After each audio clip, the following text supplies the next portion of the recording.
Todos imaginan cómo es la vida de un cirujano hasta que se convierten en uno, porque nadie te prepara para el día después de graduarte.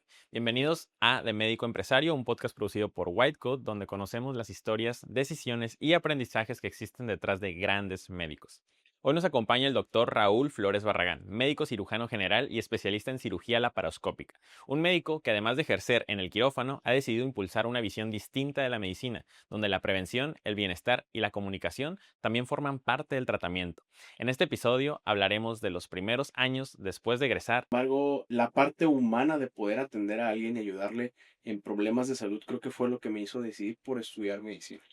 La realidad de abrir una consulta privada, los retos de emprender como cirujano. Durante el primer año, tú vas a estar haciendo marketing y no vas a ver, ahora sí que una retribución, ¿no? Tal vez no lo vas a ver reflejado en tu agenda. Más que nada en una ciudad como Tijuana, donde la competencia es muy grande. Y por qué hoy construir una marca personal puede ser tan importante como desarrollar una buena técnica quirúrgica. Y nosotros la realidad es que tenemos bastante conocimiento, pero muchas veces nos genera vergüenza y nos da pena grabar videos, ¿no? Tienes que estar presente en redes sociales definitivamente. Si eres cirujano y no tienes buenos resultados, se te complican los pacientes no te van a recomendar. Entonces, exactamente, eso es algo importantísimo. Mi principal reto yo creo que es, Doctor, bienvenido, es un gusto tenerlo con nosotros. ¿qué tal? Mucho gusto, ¿cómo estás? Bien, bien, gracias. Qué bueno que se pudo dar el tiempo. Ya teníamos rato queriéndole agendar la entrevista.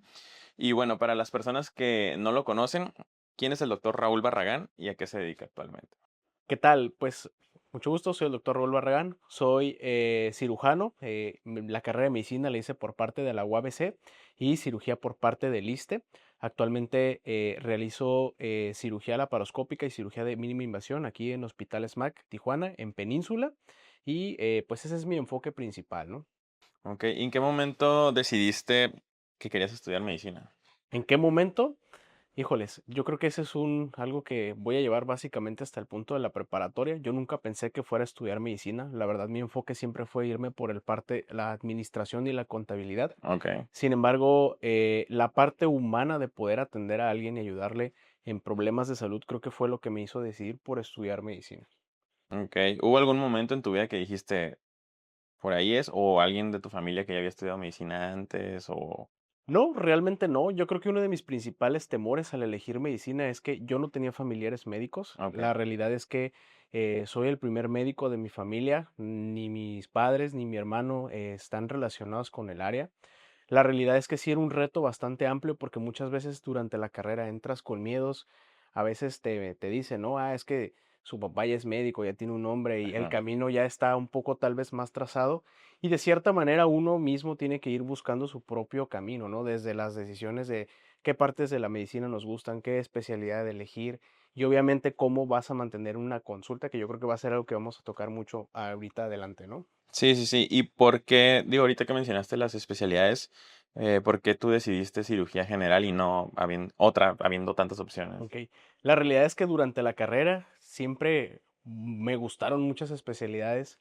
Me gustó cardiología en un principio, me gustó medicina de urgencias. Mucho de mi perfil estaba basado en medicina de urgencias. La realidad es que algo que no me gustó es no poder resolver un problema de forma completa hasta tú poder ver a un paciente que egresa y regresa a tu consulta ya sin ninguna molestia.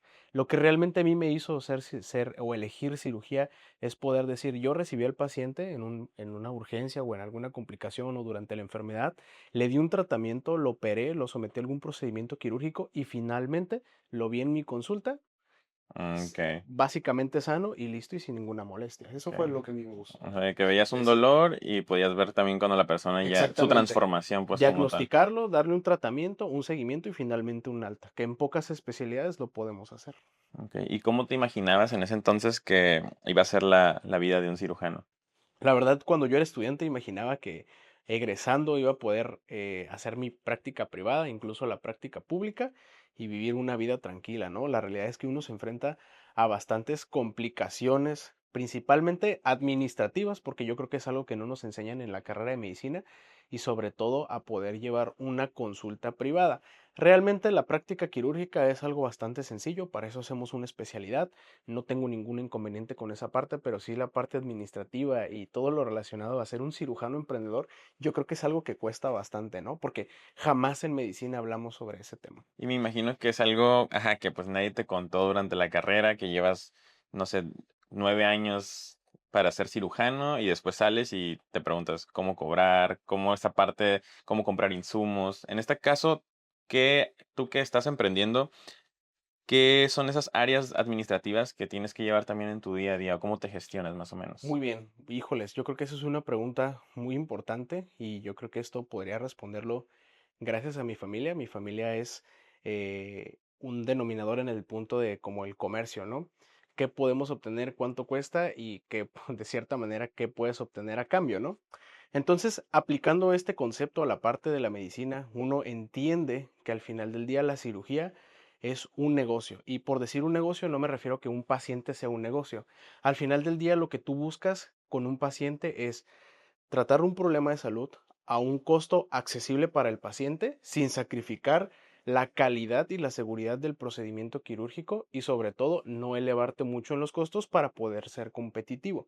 Entonces, de esa manera tú tienes que aprender a administrar y saber en cuál es el punto de enfoque que tú le tienes que dar al paciente para garantizar un procedimiento seguro, ¿no? Entonces, sí es un tema bastante complicado. Nadie me lo enseñó realmente. Te lo decía al principio, más en el sentido de que no tenía nadie dentro del área médica, pero uno mismo va sembrando esa semillita a lo largo del tiempo y va observando cuál es el camino que quieres tomar, ¿no? En el mejor de los casos, realizas medicina pública, donde tienes bueno, la mayoría de las veces tienes el insumo disponible y no te tienes que preocupar por esa parte, ¿no? Aquí ya te toca resolver no nada más el problema de salud, es la parte administrativa de los insumos y los costos para no elevarlos para el paciente, ¿no? Ok, ¿ahí qué tip le podrías compartir a alguien que acaba de egresar y que quisiera emprender su consulta privada? Que busquen y se reúnan con otros cirujanos que ya avanzaron en este camino. Afortunadamente, yo creo que muchos de mis maestros, principalmente el doctor Vázquez Corona, es uno de los doctores que a mí me enseñó mucho eso y sobre todo que te abren las puertas, ¿no? Yo creo que en mi caso, que yo no tenía nadie relacionado a la medicina, hice muy buenas amistades con mis maestros que fuera de ser mis maestros se convirtieron en mis amigos y de cierta manera facilitaron el camino, ¿no? A veces nuestro temor es eso, no tener familiares médicos, pero durante el camino vas encontrando personas que te van a dar un aporte tanto profesional como incluso emocional durante la carrera, ¿no? Ok, ahí, por ejemplo, digo, qué bueno que tenías como esta red de apoyos y que pues hiciste bastantes amigos y mentores, pero a pesar de ello, ¿cuál fue tu principal reto como en esta consulta privada que estás manejando? Mi principal reto yo creo que es el nombre, construir un nombre y construir una marca. Realmente no es una marca porque no tengo un nombre de una marca, pero sí la parte de construir un nombre.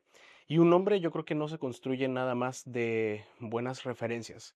Yo considero que la base es una buena práctica médica, darle una buena atención al paciente, un buen seguimiento, que tu procedimiento salga de la mejor manera posible, obviamente garantizando los estándares de seguridad de los pacientes, ¿no? Aquí voy a tocar un poquito el tema de trabajar en hospitales certificados. Conoces que trabajamos en un hospital certificado y sobre todo la calidad, ¿no? Calidad desde la atención, calidad de la cirugía, calidad del seguimiento y sobre todo la disponibilidad para el paciente. Ok, y cómo, por ejemplo, digo, esos temas son súper importantes, pero también ¿tú cómo le hiciste para conseguir a tus primeros pacientes? O sea, sí, cuando todavía, digamos, o sea, ya sé que tienes un respaldo, pues obviamente ya de más pacientes, pero a lo mejor en otras o en instituciones públicas, Claro. pero aquí en la práctica privada, ¿cómo fue tener tus primeros pacientes ya de que te buscaban a ti? Ok, bueno, yo creo que aquí es la parte de que a veces cuando somos especialistas, en mi caso yo hice medicina general, inmediatamente hice el examen de residencias médicas y quedé al primer intento. Entonces, laboré muy poco tiempo y algo que olvidamos mucho es que ya siendo especialistas, ya tenemos cédula de médicos generales, ya podemos trabajar y conseguir pacientes de cierta manera, ¿no? Entonces, algo que yo hacía es mantener mi consulta durante los últimos 2 años de la residencia y a partir de ahí protocolizábamos pacientes. Entonces, algo que empecé a trabajar antes de llegar con ustedes fue generar un nombre y una marca en Google sobre mi página. Entonces, Ok. yo antes de egresar a los 2 años antes de egresar, yo ya tenía una página en Google, ya tenía referencias, ya le había pedido referencias a algunos pacientes que habíamos operado durante la formación de la especialidad, ya le había pedido referencias a algunos amigos, algunos ya me tenían la confianza de referirme a algún familiar para poder operarlo con algún maestro. Y obviamente todo esto fue algo que marcó la diferencia para que al momento que yo terminara ya tuviera un nombre, aunque fuera pequeño, pero No mínimo ya empezabas de estuviera, cero. exactamente, ya estuviera dentro del mapa de algunos cirujanos, ya no iba a ser tan difícil construirlo, ¿no? Ok. Y ahí, por ejemplo, ¿cómo es el acercamiento? Digo, porque sabemos que Tijuana es un mercado súper competitivo, o sea, Claro. hay demasiados cirujanos, está la parte del fenómeno de turismo médico, que pues vienen pacientes de Estados Unidos, de Canadá y otros países también porque pues los estándares de calidad son muy altos. ¿Cómo es esa barrera de entrada como cirujano tal cual?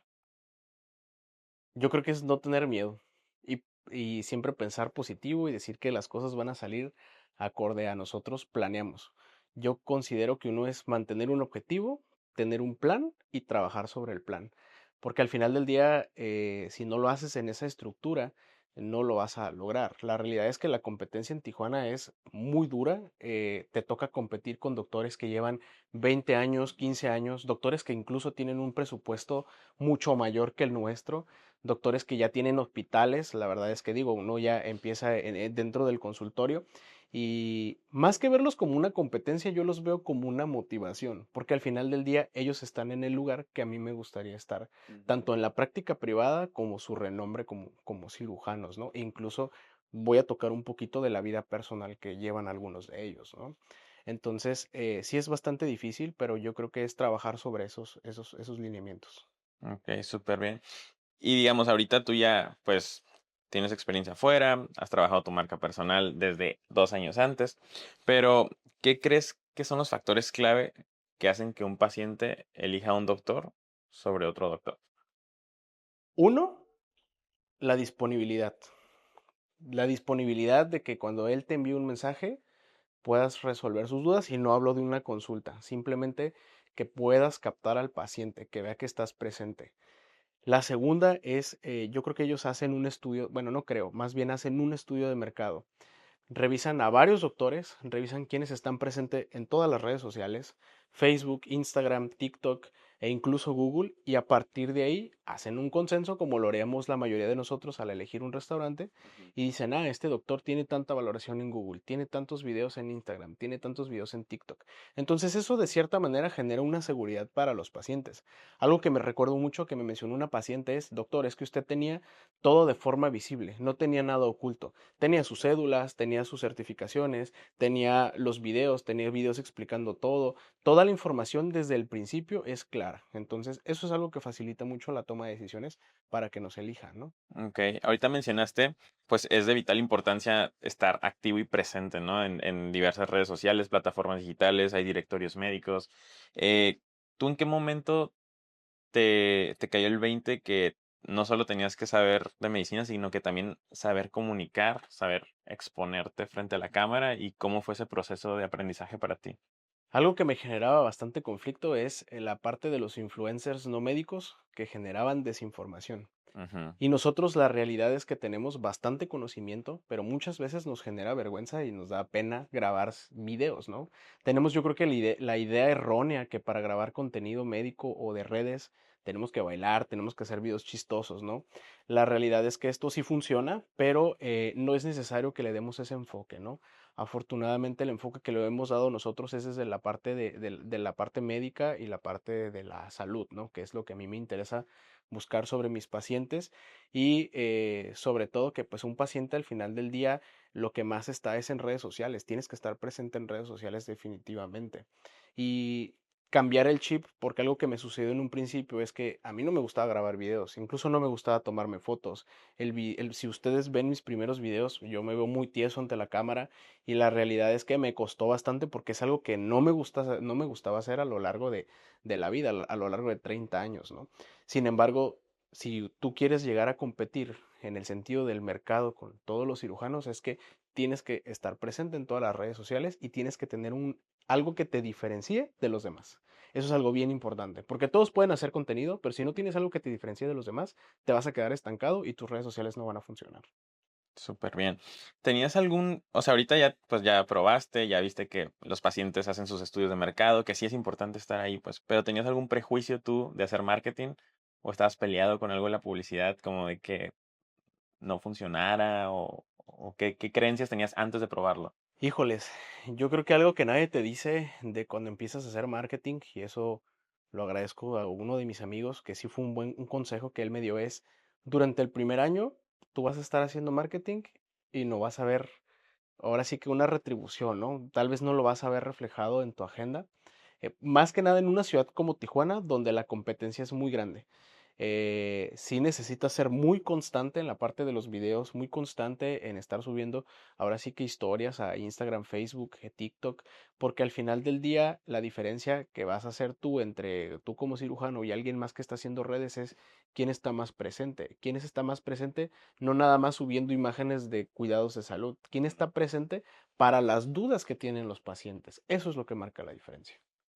¿Qué tanto trabajo hay detrás de mantener una marca personal, Doc? Ahorita que menciona, o sea, parecería que pues es otro trabajo además del de ser doctor. Yo considero que fuera de el trabajo, bueno, la marca personal va desde la parte que ya platicábamos de una buena relación médico-paciente, un buen desempeño dentro del quirófano, porque obviamente si eres Ujú. cirujano y no tienes buenos resultados, se te complican los pacientes no te van a recomendar. Te quemas Entonces, muy rápido también. exactamente, eso es algo importantísimo. Tercero, el seguimiento y la disponibilidad para el paciente, el acompañamiento durante sus dudas. Y la otra, la presencia en redes sociales. Porque digo, también puede suceder que tengas mucha presencia en redes sociales, pero al final del día no seas un buen cirujano. Y ahí es donde tú vas a tener unas malas referencias por tus pacientes. En la actualidad, los pacientes son muy comunicativos. No nada más es la presencia en redes sociales, es la presencia en grupos de Facebook, donde los Mm. pacientes ya van de boca en boca. Ya no es anteriormente, ¿no? Ibas con alguien y, a mí me operó el doc y listo. No, ahora hay grupos de Facebook donde los mismos pacientes están preguntando por recomendaciones dentro de tu ciudad. Entonces eso es algo muy importante. Si tú no tienes un buen desempeño en todas las áreas, no te van a recomendar. ¿Siente que el tipo de comunicación que usted realiza, el contenido, ayuda de alguna forma a perfilar el tipo de paciente que llega con usted? Porque hay muchos tipos de pacientes y pues hay pacientes, pues sí, de diferentes, y no me estoy refiriendo a presupuestos, me estoy refiriendo a la forma en que se comprometen incluso en el proceso, por ejemplo, previo a una cirugía. Híjoles, yo creo que eso es algo que podría incluso ser un poco diferente. Bueno, no sé cómo responderlo porque sí perfila incluso presupuestos y eso, el presupuesto muchas veces se ve reflejado en la seguridad del paciente. Si tú te Ok. metes a buscar el costo de un procedimiento, vas a encontrar desde muy económico, económico, intermedio, caro y muy caro. Entonces, en base a eso es donde el paciente tiene que hacer un estudio de mercado de uno, ¿quién es el doctor? ¿Dónde te opera? La calidad de los insumos con los que te opera, el seguimiento que te está dando, ¿no? Porque sí te perfila con cierto grupo de pacientes desde el compromiso, pacientes que son más aprensivos, pacientes que buscan más la calidad sobre operarte por un costo económico, pacientes que buscan más la parte de un seguimiento y la disponibilidad que ya habíamos platicado y sobre todo pues el lugar donde te estás operando, ¿no? Sí perfila mucho el compromiso del paciente. Afortunadamente, yo soy de la idea que tú no puedes transmitir algo que tú no reflejas en lo que haces, ¿no? Entonces, por eso manejo mucho la parte de la salud. Yo no le puedo pedir a un paciente que sea saludable, que tenga cambios del estilo de vida si yo no lo estoy haciendo. Y existen muchos médicos que es lo primero que te dicen en consulta y ellos mismos no lo hacen, Sí, ¿no? Digo, totalmente. médicos que son hipertensos, médicos que son Ujú. diabéticos, médicos que tienen obesidad, dices, Es como oye, incongruente, ¿no? Entre lo exactamente, que hay dice y lo que hace. incongruencia. Es correcto. Por ejemplo, es lo que te iba a preguntar. O sea, veo que tú promueves no solo contenido pues de cirugía como tal, sino también de tus rutinas de ejercicio, cuestión de nutrición. ¿De dónde surge esta motivación? ¿Es algo que tú siempre has cuidado a lo largo de tu vida o es algo que de repente dijiste, ¿sabes qué? Tengo que promover con el ejemplo o de dónde surge esta parte? Porque no todos los cirujanos lo hacen. De hecho, es raro que los cirujanos también suban, por ejemplo, cosas de Claro, ejercicio. yo creo que es algo complejo. Dentro del área médica, obviamente nos enseñan mucho sobre la salud del paciente. Pero algo que descuidamos mucho es nuestra propia salud durante la formación e incluso durante la especialidad. Afortunadamente ahorita han cambiado mucho las reglas en base a las guardias, mal pasarte, los horarios de comida, horarios, ¿no? ¿Cómo eran cuando te tocaron a Pero a ti? mí sí me tocó, por ejemplo, en el internado las guardias ABC. Yo en el internado tenía que hacer guardias, trabajaba, porque tenía que salir de la guardia e irme a trabajar. Mm. Daba clases y a veces sí pasaba hasta 36 horas sin dormir y durante esas 36 horas obviamente mi alimentación no era buena. Durante la carrera yo creo que sí me cuidé, parte del internado no. Yo específicamente sí me diagnostiqué con diabetes durante la parte del internado. Entonces, cuando yo veo mis laboratorios me hace como ese switch de tengo que cuidarme definitivamente, ¿no? Entonces, a partir de ahí es donde tengo que ser un poco más estricto conmigo en mantener una vida saludable que ya había formado y que durante el internado descuidas. Tampoco se trata de exigirnos porque en la parte médica yo creo que la prioridad siempre va a ser la formación, buscar la salud, pero es un poquito difícil balancearlo, ¿no? Obviamente ahorita que ya termino yo la especialidad, que tengo más tiempo para mí, es donde uno tiene que decir el tiempo que debes dedicarle a tu vida personal, a la parte social, la parte familiar, la parte profesional y sobre todo la parte del cuidado de la salud, ¿no? Entonces, digo, al final del día yo nada más dedico 2 horas del día a la parte de la salud, ¿no? Hoy, ¿cómo más o menos es tu rutina de un día normal? Mi rutina de un día normal casi siempre empieza entre 6:30, 7 de la mañana. Despertar, desayunar, venir a consulta. La consulta casi siempre la empiezo de 8 de la mañana, a veces un poquito antes. Acaba aproximadamente entre 1 2 de la tarde. Aprovecho para comer, voy al gimnasio, nuevamente regreso al consultorio en la tarde. Casi siempre hay otros días donde los tengo destinados para cirugías. Es una forma similar, empezar consulta, ir a cirugías, acabar más o menos a la misma hora, actividad física y regresar al consultorio. Entonces, pues obviamente si es algo difícil de mantener, es un poquito complejo, pero es donde uno busca ese balance, ¿no? Okey, ¿y cómo es más o menos también, digamos, si alguien es paciente de Raúl Barragán, qué puede esperar en su servicio? En su En servicio. su servicio de salud, o sea, desde cómo ajá, en la consulta, en la cirugía, ese acompañamiento, como esa Ok, parte que en la que tú estás eh, presente, pues. uno, a mí me gusta filtrar a mis pacientes. No me gustan los pacientes que llegan porque buscan un precio económico. Porque un paciente que llega y busca un precio económico no le interesa la calidad de lo que va a recibir. A él le interesa el número. Y digo, a veces uno tiene que entenderlo. Hay pacientes que buscan eso, ¿no? Pero a mí sí me gusta que el paciente que toma la decisión de estar conmigo es que se sienta seguro durante la consulta, que saliendo de mi consulta, yo sí soy de los que tienen el número de WhatsApp y si tienen preguntas las puedan hacer a través de WhatsApp. Okey. La disponibilidad que yo puedo tener para mis pacientes, sí he tenido pacientes que me marcan en la tarde, en la noche, pacientes que a veces operamos y tienen alguna duda y al final del día algo que tenemos como médicos es que nos desensibilizamos ante que para mí puede ser algo normal o no ser una urgencia, pero para el paciente sí. Ujú. Sí, sí, sí. Entonces, al paciente le puede doler una herida quirúrgica y él siente que se puede morir. Y él no es del área médica y yo sí. Sí. Entonces, Tú puedes debo decir: "Ay, no entender, pasa nada", exactamente, pero yo debo entender que el paciente tiene miedo y que tienes que estar disponible para él. Al final del día yo soy el cirujano, el responsable. Si a mi paciente le pasa algo, yo no quiero que eso suceda, ¿no? Es mm, tanto la parte del bienestar del paciente como una protección médica legal para nosotros. Entonces yo creo que esa disponibilidad es algo que nos puede caracterizar bastante, ¿no? Y obviamente un buen trato durante la consulta.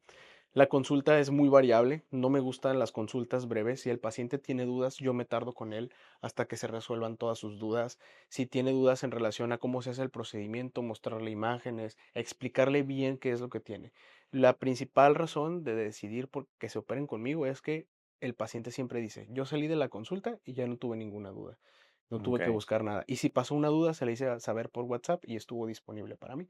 A diferencia de otros doctores que acaba la consulta y Sí, ya sí, sí. nunca más los vuelven a ver, ¿no? Sí, sí, sí, súper bien. O sea, siempre estás pues al alcance de un mensaje de texto, por así Exactamente. decirlo. Sí. Súper bien.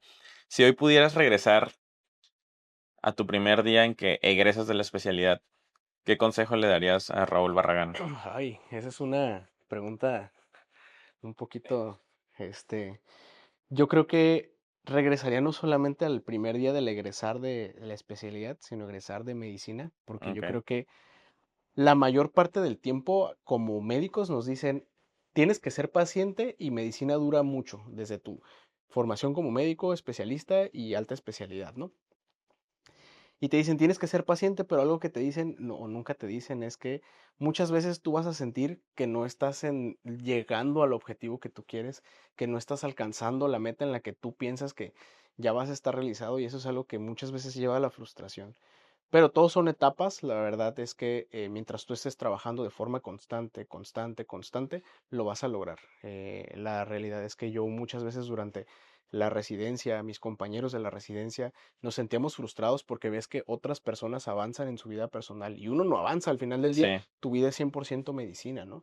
Y es donde viene que cuando tú acabes tienes que empezar con un balance de la vida personal.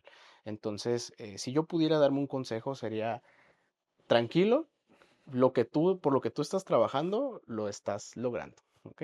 perfecto. Doc, me queda la última pregunta, es, bueno, te escucho mucho hablar de metas y siempre has estado bien enfocado y cuando algo, no sé, por ejemplo, cuando descuidabas tu salud durante la carrera, pues luego te haces la reflexión y dices, tengo que aplicarme también en esto, ¿no? Eres una persona que se plantea objetivos y los cumple.